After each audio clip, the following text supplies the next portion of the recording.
Hey guys, this is Josh Blunk here. Post another video up and just say hi to everybody. Hope you've been enjoying my videos.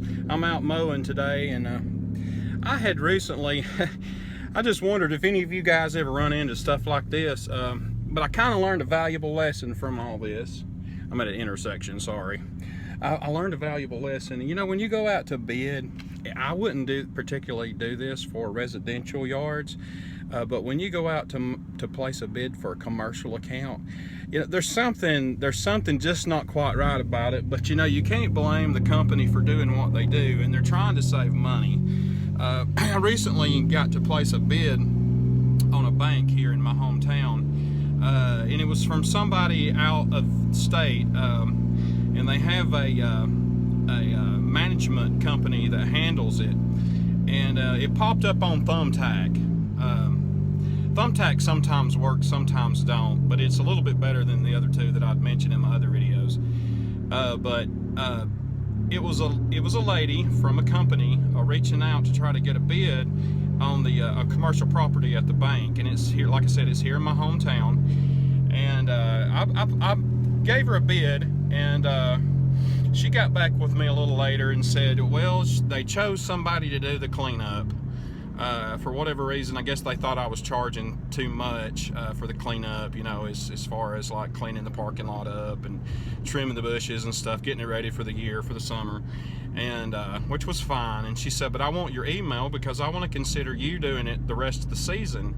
And well, not only is it the whole season, it's it's all year. It's an all year contract, which I was pretty excited about. But I'm learning about this stuff because this is my second year full time. And you know, you grow as you move forward in your business. You learn things, sometimes the hard way, and sometimes the a good way to do it. But she reached out to me and said that they would contact me. Well, I hadn't heard anything in quite a while, and was kind of wondering, you know, what was going on because I hadn't heard anything from her. So I sent her a message and said, hey, you know, I'm still interested in this. I don't know what you found out yet, but I wanted to let you know that I'm still here and I'm still available. And she says, I'm sorry to say, but we have chosen somebody else that beats your price. Well, you know, I've been going back and forth with this lady, talking to her several times, and she knew, you know, it's from my hometown. The personnel at the bank really liked me there. I have a business account there at the bank.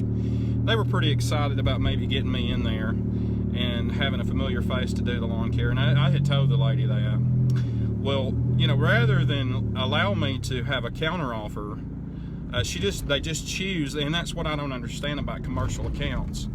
I can understand if you don't invest a lot of time with these people, if you just, you know, casually give them a quote, and sorry about the camera shaking, you casually give them a quote, and you know, then they move on to somebody else. But after you've talked back and forth with them and tried to reason with them and tell them how, you know, you wanted to do it and you're willing to do whatever it takes, they won't reach out to you to let you do a counter offer, which I don't understand because a lot of businesses are like that. And I just thought, man, it sure would be nice if she would have got back in touch with me. I sent her a message and told her, hey, you know, I wished I'd have known what the price was. I would have beat that competitor's price or even price matched it. But I wasn't given the chance to even do that. And that's the unfair thing about bidding properties and commercial accounts, is they won't give you a chance to try to match the price or give them a better price, you know. And the valuable lesson I learned from this is I needed to say that up front. That was kind of my own fault. I should have said this up front, and it may give you an idea to do this for next time. I just wanted to share with you, you know, my mistake from that. But if you bid a commercial property, just tell them, say, you know, I'm willing to be anybody's price, and whatever you get quoted on, let me know, and I'll be able to reduce the price from what I originally quoted you. I'll even beat the competitor's price. That way it assures you to get it. And because money talks, you know. Put that in the back of their head and let them have that to think about, so, you know, your chances are even greater of getting it. And that's what I'm going to do from now on. If I go bid a quote, I'm going to tell them I'll match whatever the person's charging, or I'll do better than that. I'll just give them a discount and just give it to them for less than the person's charging. And you know, they're going to go where it's cheaper. And but it's just kind of unfair because they won't share that with you. They won't tell you that. You just find out after the fact. So I hope this helps and kind of gives you an idea what to do. Speaking of bank, I'm right here at the bank. Oh, and not only that, have you ever had a stye in your eye? This is the first one I've ever had, and it's, oh my God, it's just so painful. It just popped up the other day, and you can't really see it from the camera, from this video, but man, does it hurt. And I know that a warm wash rag helps, but whew, good grief, this thing hurts, man. Y'all take care. We'll see you around. Hey, I'm back. Sorry, I just thought I was done with you.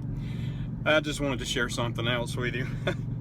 The yard that I was mowing last, this happened last year. This kind of goes along with yesterday's video about the politics of mowing, but this is just another thing that I encountered with mowing for people.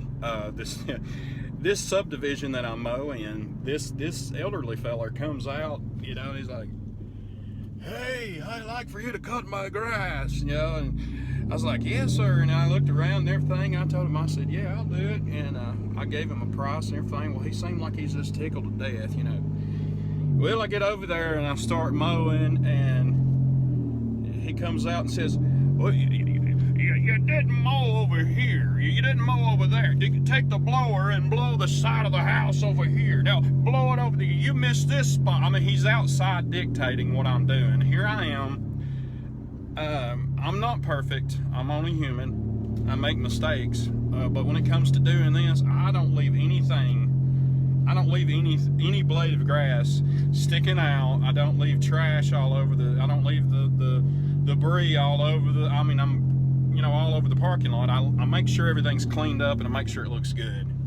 And this guy was just so dang picky, man. It was just like whatever I did wasn't good enough. And if you work for those kind of people, you just like, no matter what you do, no matter how good it looks, it's just like it doesn't look good enough. They got to find something to pick at you about. Oh, that's what this guy was doing. So finally, I got so aggravated. I didn't tell him I was aggravated, but I only done it that one time. And I was like, you know, I finally called him back a couple of days later. I said, "Sir, I just can't do it. You know, my schedule's too full." And rather than hurt his feelings and just tell him, you know, "You're picky, man. I don't want to work for you." I didn't want to tell him that, but it just seemed a little easier to just to tell him, you know, "My schedule's busy. I'm sorry, I just don't have time to take on your lawn. I hope that I did a good job for you the first time." And it's just easier to get out of that and just not fool with it. But I had just thought of that. I just thought I wanted to share that with you. Y'all have a good day. Take care. Thanks for watching my video. Please subscribe and like my videos, and be looking for another one. We'll see y'all.